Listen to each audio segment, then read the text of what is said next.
இந்த ஒரு வீடியோவில் இதை பற்றி பார்க்க போகிறோம் அப்படின்னு பார்த்தீங்கன்னா, டிஆர்பி மற்றும் பள்ளி கல்வித்துறையில் வந்திருக்க முக்கியமான தகவல்களை பற்றி இந்த ஒரு வீடியோவில் நம்ம பார்க்கலாம். மக்களை, நீங்கள் நம்முடைய சேனலில் முதல் முறையாக பார்க்குறீங்க அப்படின்னா சப்ஸ்கிரைப் அண்ட் பெல்லை கிளிக் பண்ணி வச்சுக்கோங்க. வாங்க இந்த ஒரு வீடியோக்குள்ளே போகலாம்.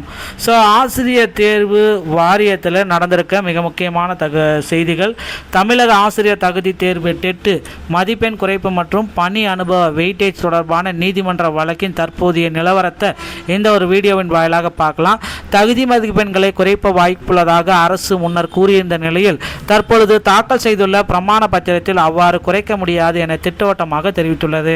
கல்வியின் தரத்தை கருத்தில் கொண்டு மதிப்பெண் சலுகையோ அல்லது கூடுதல் மதிப்பெண்களோ வழங்க இயலாது என்பது அரசின் கொள்கை முடிவு என நீதிமன்றத்தில் வாதிடப்பட்டுள்ளது.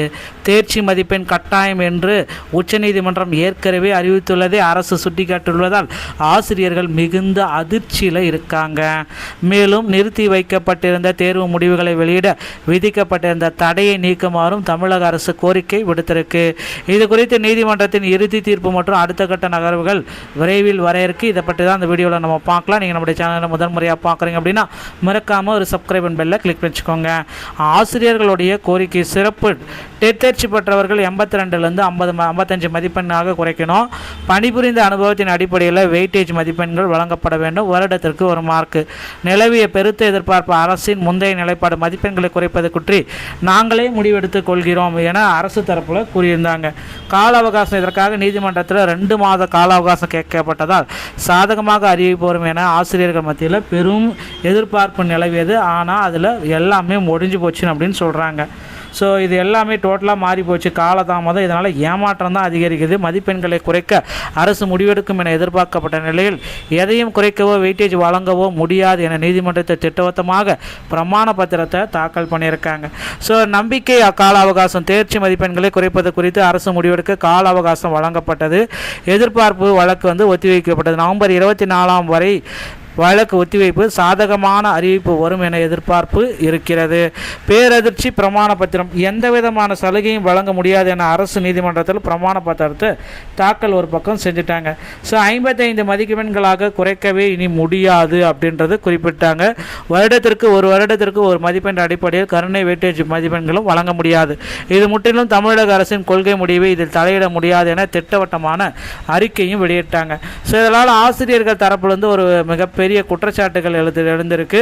கட்டாய கல்வி ஆர்டி உரிமை சட்டத்தின் அடிப்படையில் அரசு பள்ளிகளில் பணியாற்ற டெட் தேர்ச்சி என்பது ஒரு கட்டாயமான ஒரு முடிவு.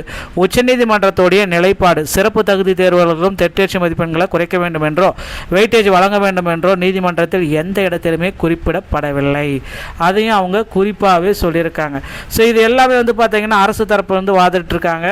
ஆர்டி சட்டம் பிரகாரம் பார்த்தீங்கன்னா இதை நாங்கள் ரிசல்ட்டை விரைவில் வெளியிடுவோம்.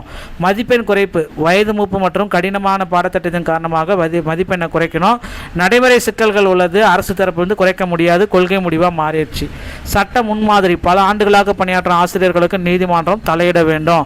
உச்சநீதிமன்றம் மற்றும் ஆர்டி சட்ட தேர்ச்சியை கட்டாயமாக்குறது. மதிப்பெண் குறைக்க எந்த நீதிமன்றமும் கூறவில்லை.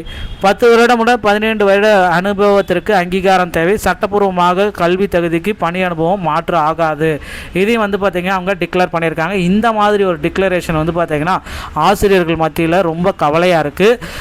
கற்பிக்கும் ஆசிரியருக்கு 50% மதிப்பெண் இல்லை என்றால் மாணவர்களுக்கு வழங்கப்படும் கல்வியின் தரம் எஜுகேஷன் கடுமையாக பாதிக்கப்படும். மதிப்பெண் குறைப்பு இல்லை, கால அவகாசம் மட்டுமே. மதிப்பெண்களை குறைப்பதற்கு பதிலாக ஆசிரியர்களின் தேர்ச்சி பெற 2 to 3 ஆண்டுகள் கால அவகாசம் வழங்கப்பட்டிருக்கு. இந்த அவகாசத்தை பயன்படுத்தி மீண்டும் தேர்வு எழுதி ஆசிரியர்கள் தங்களை தாங்களே தகுதிப்படுத்திக் கொள்ள வேண்டும் என இந்த நிலைப்பாடை கொண்டு வந்திருக்காங்க. ஸோ சலுகை மதிப்பெண்களுக்கு கால அவகாசத்தை வழங்குது இனிமேல் கிடையாது. அந்த இது மட்டும்தான். ஆனால் உங்களுக்கு சலுகையெல்லாம் கிடையாது. டெட் தேர்வு முடிவுகள் வெளியாவதை தடுத்து நிறுத்தும் வகையில் முன்பு ஒரு தடையாணை பெறப்பட்டது. அரசின் கோரிக்கை இந்த வழக்கால் தாமதம் காலம் ஏற்படுவதை தவிர்க்க உடனடியாக அந்த தடையாணையை ஸ்டே ஆர்டரை ரத்து செய்து வழக்கின் இறுதி தீர்ப்பை வழங்குமாறு நீதிமன்றத்திடம் அதிரடி கோரிக்கைகள் வச்சுருக்காங்க. ஸோ ஆசிரியர்களின் அனல் பறக்கும் வாக்குவாதம் இதில் நடந்திருக்கு அப்படின்றத சொல்லியிருக்காங்க. 10 to 15 ஆண்டுகள் வரை பணிபுரிந்த ஆசிரியர்களுக்கு நீண்ட நீண்ட காலம் கற்பித்தல் அனுபவம். கடினத்தன்மை, தற்பொழுது கேட்கப்படும் வினாக்கள் தன்மை கடினம். வயது மற்றும் தற்போதைய குடும்ப சூழலில் புதிதாக படிப்பது நடைமுறை சாத்தியமில்லை. பல ஆண்டுகளாக ஒரு குறிப்பிட்ட பாடத்தில் மட்டுமே ஊறிப்போன ஆசிரியர்கள் திடீரின் பல பாடங்களை படிப்பது சாத்தியமில்லை அப்படின்ற அவங்க ஒரு பக்கம் சொல்கிறாங்க. ஆனால் இப்போ பார்த்திங்கன்னா இந்த தடையாணையை ரத்து செய்யணும். 8/7/2026 தேதி உத்தரவின்படி டெட் தேர்வு முடிவுகளை வெளியிடப்படும். நீதிமன்ற தடையாணை ஸ்டே ஆர்டர் உள்ளது. இந்த வழக்கில் ஏற்பட்ட காலதாமதத்தை தவிர்க்க தடையாணையை ரத்து செய்து தேர்வு முடிவுகளை வெளியிட அனுமதிக்குமாறு நீதிமன்றத்தை அரசு தரப்பு கோரிக்கை வச்சிருக்காங்க. ஆர்டிஇ சட்டம் உச்சநீதிமன்ற விதிகள் 50% மதிப்பெண் எடுத்தால் கல்வியின் தரம் பாதிக்கும். இது அரசின் கொள்கை முடிவு அப்படின்றத டிக்ளேர் பண்ணியிருக்காங்க. ஸோ இதனால் இருதரப்பு வாதங்களிடையே மோதல்கள் பல எழுந்திருக்கு. இதில் இறுதி தீர்ப்பாக அரசு பிரமாண பத்திரத்தையே தாக்கல் பண்ணிட்டாங்க. அதனால் அதுதான் ஃபைனல் அப்படின்றது ஒரு டிக்ளேர் ஆகிட்டு இருக்குங்க. ஸோ அதிரடியான அரசினுடைய தீர்ப்பு. தடையாணை அரசின் கோரிக்கை. இந்த வழக்கை முடிவுக்கு கொண்டு உடனடியாக தடையாணை ரத்து செய்ய வேண்டும். தடையாணை நீக்கப்பட்டால் மட்டுமே தேர்வு முடிவுகளை வெளியிட்டு அடுத்த கட்ட நடவடிக்கைகளை தொடர முடியும் அப்படின்றத சொல்லியிருக்காங்க. தடையாணை நீக்கப்படுமா அல்லது நீதிபதி இருதரப்பு வாதங்களையும் கேட்டு இடைப்பட்ட முடிவை வெளியிருப்பாரா? அதிகாரப்பூர்வ தீர்ப்புக்காக நம்ம இன்னும் ஒரு சில தினங்கள் காத்திருக்கணும். சட்டமன்றத்தில் பள்ளிக்கல்வித்துறை மானிய கோரிக்கை மீதான விவாதமும் இதற்கிடையே நடப்பதால் கல்வித்துறை சார்ந்த முக்கிய முடிவுகள் விரைவில் வெளியாகலாம் அப்படின்றது எதிர்பார்க்கப்படுதுங்க. ஸோ பள்ளிக்கல்வித்துறையில் சில முக்கியமான அறிவிப்புகள் இன்னும் ஒரு சில தினங்களில் பள்ளிக்கல்வித்துறை அமைச்சர் ராஜ்மோகன் அவர்கள் வெளியிடுவார் அப்படின்றத நிச்சயமாக எதிர்பார்க்கலாங்க. ஸோ நீங்கள் இந்த பள்ளிக்கல்வித்துறையில் 2013 மற்றும் 2017 டெட்டில் பாஸ் பண்ணக்கூடான போஸ்டிங் எப்போ போடுவாங்க அப்படின்ட்டு வெயிட் பண்ணியிருந்தீங்க அப்படின்னா நிச்சயமாக டெட்டில் பாஸ் பண்ணக்கூடான போஸ்டிங்கை முதல்வர் விஜய் தலைமையிலான அரசு கண்டிப்பாக போடும் அப்படின்றத நிச்சயமாக எதிர்பார்க்கலாம்.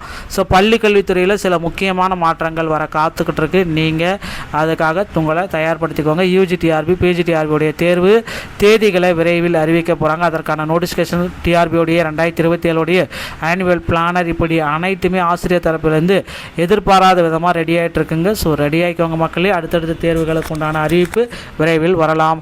இந்த மாதிரி தகவல்களை நீங்கள் உடனுக்குடன் பெறணும் அப்படின்னு நீங்கள் நினச்சிங்க அப்படின்னா நீங்கள் நம்முடைய சேனலில் ஒரு சப்ஸ்கிரைப் அண்ட் பெல்லை கிளிக் பண்ணி வச்சுக்கோங்க. மீண்டும் ஒரு நல்ல தகவலோடு நான் உங்களை சந்திக்கிறேன். நன்றி, வணக்கம், தேங்க்யூ.